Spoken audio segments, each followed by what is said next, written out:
Voilà. Donc, ce que j'imaginais, mais vous me dites ce que vous en pensez. Michel, pour chaque texte, va faire une prise de vue. Alors, on n'est pas en train de bouger dans tous les sens. Hein.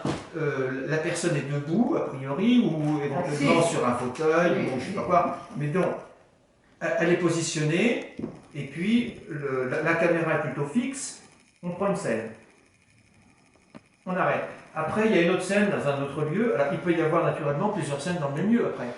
Mais pour que ça soit vivant dans la vision, il faut qu'à chaque fois, il y ait un plan, et puis une petite scénette, et hop, on passe à un autre plan. Éventuellement même, sur certains textes, peut-être ça suppose...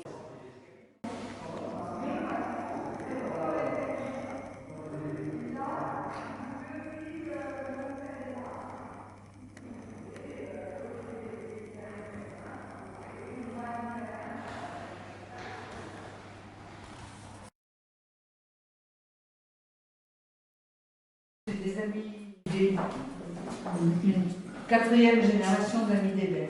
Ah oui, vous l'aviez repéré. C'est presque un visage presque féminin, je trouve. Oui, hein, parce qu'il a les cheveux longs, comme les garçons les portaient à l'époque. Ah oui, oui, c'est présent. Oui, tout à fait. Bon. Okay, Les petits Italiens pauvres n'allaient pas souvent chez le coiffeur. Hein. Ouais. Ah ouais.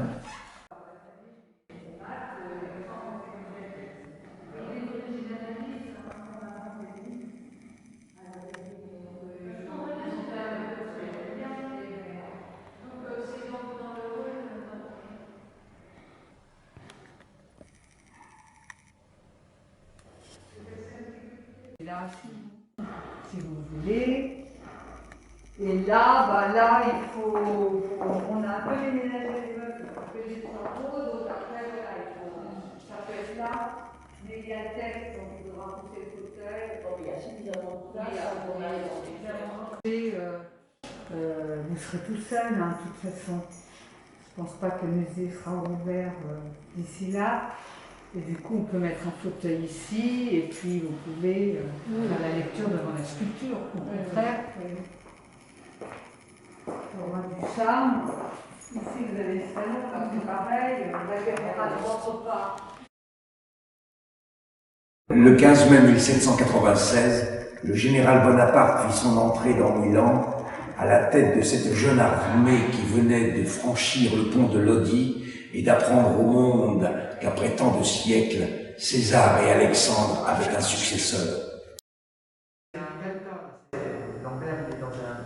Non, il est dans un logement. Il est chez le grand-père. Lambert, une fois qu'il est tombé, c'est le grand-père qui le soigne. Donc ça doit être dans le. Ça doit être dans la maison de mère. Enfin, la maison de mère. Alors, tu fais ça dans quelle pièce? Dans une chambre aussi, mais n'importe où, dans une chambre. Une chambre ou un petit sac, ouais, je sais pas. Dans le petit cabinet des dessins, peut-être devant la cheminée. Oui, ouais, il y a des dessins, avec des plus neutres, c'est pas plus joli. J'ai ennobli et par la suite désennuyé ma journée en montant sur un bateau à Toulon.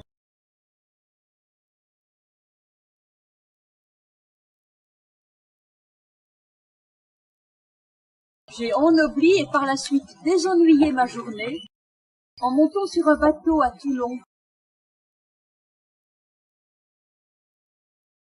Est-ce que tu es obligé de la prendre si loin? Nantes, 1837. Comme nous descendions des fleuves impassibles, je ne me sentis plus guidé par mes haleurs. Les peaux rouges criards les avaient plus pour cible, les ayant cloués nus au poteau de couleur. Et tu entends? C'est bon au point de vue son? Sauf à se mettre... Ah si je me mets là...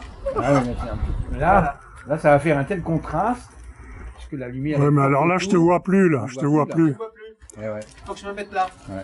Avance encore. Le curé n'était point vieux. C'est pas un 7.